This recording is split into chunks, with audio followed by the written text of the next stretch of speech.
Hello, friends. We're here. It is somehow Tuesday again. I am always dumbfounded as to why time goes 5 times faster than I think it should. I'm here today to talk about things that are hopefully helpful to you. Let me know if you have any requests about things you want me to talk about. Just DM me anytime. I'm always here to help as much as I can in these short little live sessions. Today's going to be very short. But I do have some things that I need to address with you. Number one is that technique is not everything. And you already know that because I don't hardly ever talk about technique. Like there's 8 billion other voice teachers on the internet that give you silly little noises and exercises to help your technique. Of course, I'm here for that. I love it. I love to talk about nerdy voice things all the time, anatomy, all that stuff. However, the most important stuff that you're probably not getting on your YouTube feed or your IG feed is, hey Steph, is that technique is not everything. So often I have people come in and they say, my voice is bad. I don't like it. Can it be better? The reason why you're not getting the sounds out that you want is 8.5 times out of 10, not because you don't know how to make that sound, even though that's what you think it is. 9 times out of 10, it's bad or gross or squeaky or just not good in general, in your words, because there's something that is bubbling up inside of you, whether it is fear or anger or frustration or lack of belief in yourself, that is doing physical work on your voice that is making the sound not happen the way you want it to. And it is often subconscious. So yes, when we talk about belting a high note and you coming in and saying, okay, it doesn't feel right? It's just bad, it's not good, I don't like it, ew, gross, right? That's our first instinct, is just let those gremlin voices out. I get that, 100%, let them out, just blah, blah, blah. Don't hold it in, I hear you. But your second job is to then, once you try and sing that note, it doesn't go the way you want it to, you say, ew, gross, I hate it. The next step is to then remind yourself that you are just inside of this body that is programmed to keep you safe from harm, right? And this movement that your body did to either squeeze the note, trying to over push it, or squeeze it so that the sound goes away. Those are the most common two things that happen. It depends on our defaults where we squeeze from. Some of us squeeze in our tongue, our jaw, our throat, abs, etc. So it really is about knowing your patterns and your defaults and saying, look, I recognize that the voice that just came out of my mouth that said ew is not actually my voice.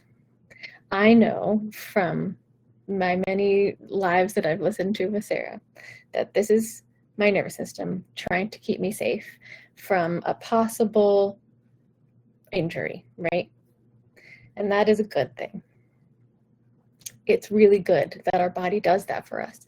It's really important that we have that mechanism to keep us safe from actual danger, right?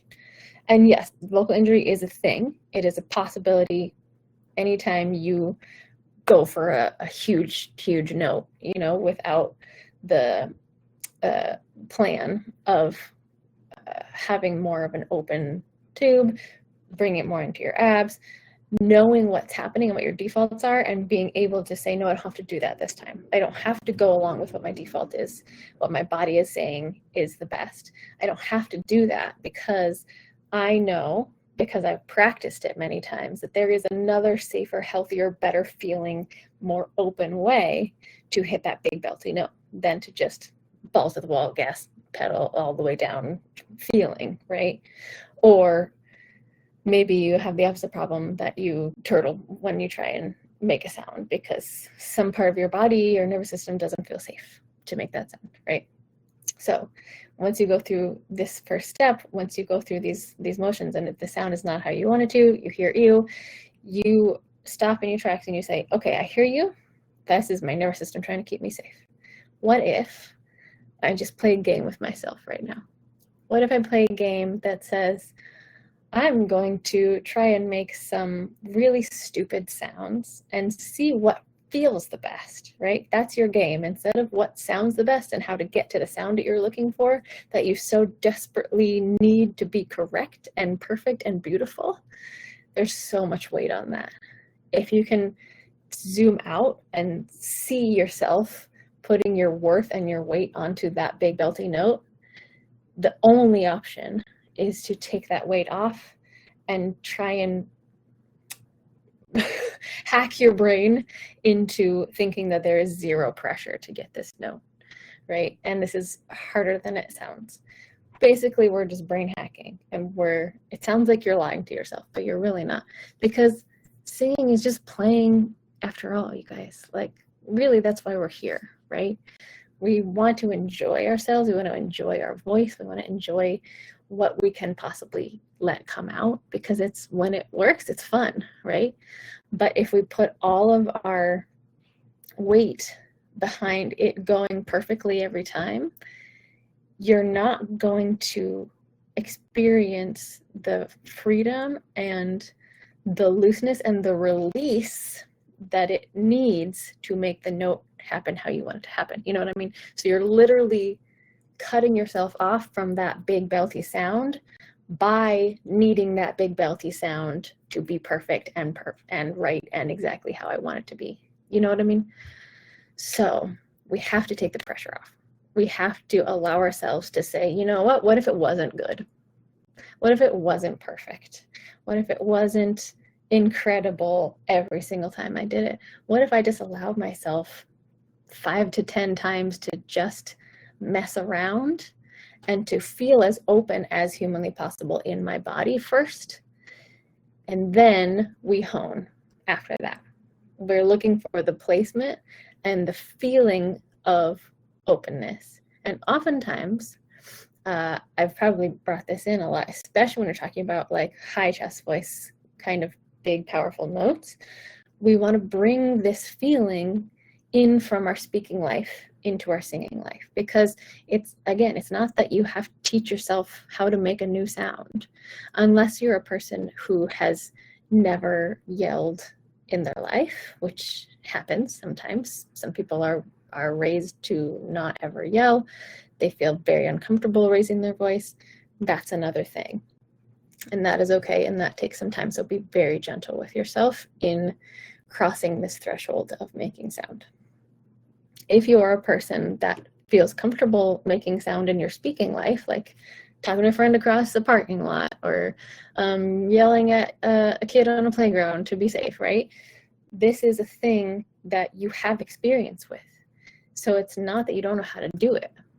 It's that we feel so often that it is not correct or not pretty enough or not singy enough to bring into our singing life. And so this is your next step. Once you recognize the gremlin, once you recognize that this is not your fault, this squeezy, this grabby, this pushing, whatever it is that is stopping you from getting the note you want, the thing that we're looking for is a massive amount of grace with yourself. The thing that we're looking for is just you saying, what happens if I do this, right? And a lot of times it helps to be in a place that you feel safer. That's true. So like your car, your house alone, in the shower, wherever you feel safe to make a little noise, take a step outside your comfort zone, volume-wise usually. So if you're trying to hit this note, hey, and it feels squeezy, it comes out like, hey, right? That is not because you don't have that note. Usually it's because we are not allowing ourselves to be that open in singing mode, because we feel like singing has to be so much more convoluted or have so much more effort involved, because it's such a hard thing, because we put it up on a pedestal from watching The Voice for our entire lives. All of these things go into that. So if you can bring yourself back into speaking world and say, wow, oh my gosh, like you're so excited to see somebody, right? This is how we get ourselves into this very open space with the correct amount of foundation from the abs. And I say abs because that's what we're doing to make the diaphragm move. We don't control just the diaphragm, we control the abs and the diaphragm together. So if you're trying to hit a big belty note, what we want is to say, wow, oh my gosh, hey, and find that space, find the power, the gas pedal from underneath in your abs, and then just work on feeling more comfortable in a longer iteration of that. Just lengthen it by a little bit, and then lengthen it by a little bit more, and lengthen it by a little bit more than that. So it really does take some openness and recognizing what your brain does to put all that pressure on your voice and to say, okay, gremlin, I hear you. It's not you. It's not gross. I just haven't found it yet. I need some time, right? And you're way too judgmental anyway, so get the heck out of here. I know he's going to come back, whatever. As long as you can get 5 gremlin-free moments, that's helpful. And then you play. You find the note in a speaking place. You find a little more length. You find some lightness to it.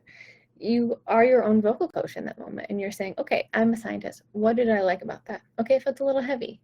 Okay, great. How can I lighten it up? Bring it up here into my head. Think about up instead of out. And then you start to keep asking yourself these questions. You find answers by just experimenting. Like you've learned so many things in your life, probably, right? Everything we've learned how to do, we didn't all take a class for. Especially just speaking in general. You just listen to people talk. Same with singing, probably. You just listen to people sing and you tried it out yourself. But this all happened when you were so young, you don't even remember. So we're just bringing ourselves back into that place of playing around like little kids do when they're learning stuff. So it's really helpful. And Steph, you probably know, like the most helpful way for somebody to learn something is to have humor and joy and play in it, right? Like we're not going to get ourselves to a new level of growth if you're so strict with yourself that you don't ever let a bad note pass you by without saying, ew, gross, I hated that, right? Our nervous system responds to everything it hears, including our own thoughts, especially our own thoughts. So because of that, you have to pay attention to the only voice that you can control, which is you, the thoughts and the words that come out of your mouth and into your ears. You can't control what anybody else says, but you can control how much weight you put on it. You can control how much you take in and integrate into yourself. But the first thing is to watch what your face does after you hit a wrong note. I do quotes every time I say wrong because there's no such thing. So after you hit a note that you didn't intend, that sounded differently than you wanted it to, watch yourself. That need to say, ew, gross, I hated that, you get to finish it off before it even comes out of your mouth. You get to say, nope, we're not going down that road. We are going down the road of grace, because that's how I learn. That's how everybody learns better, right? So take some moments when you sing this week to watch your before and after preparations and reactions. Pay attention to how you allow yourself to react to yourself singing, how you prepare to sing a note, especially if it's a big note that requires a lot of effort, feeling, emotion. See what it would be like to do that with less effort. What if it was just as easy as talking to a friend in a parking lot? Oh my gosh, I haven't seen you in so long. Wow, that's the feeling, right? You can do that. I know you can. I gotta go. Have a lovely, lovely day. A scientist face, yes. I love that. What does a scientist face look like? Interesting. Fascinating. And then you write it down. So, I mean, I was thinking about this the other day. Like, scientists don't worry about failing. They expect to fail 1,000 times more than they succeed. Did you know that? they expect to fail. They hope to fail 1,000 times more than they succeed because that gives them more information. So bring that with you today. Don't worry about failures. Only worry about what thoughts and words you are allowing into your space, especially the ones coming from your own brain and mouth. Okay? All right, I love you. Have a great day. Happy Tuesday.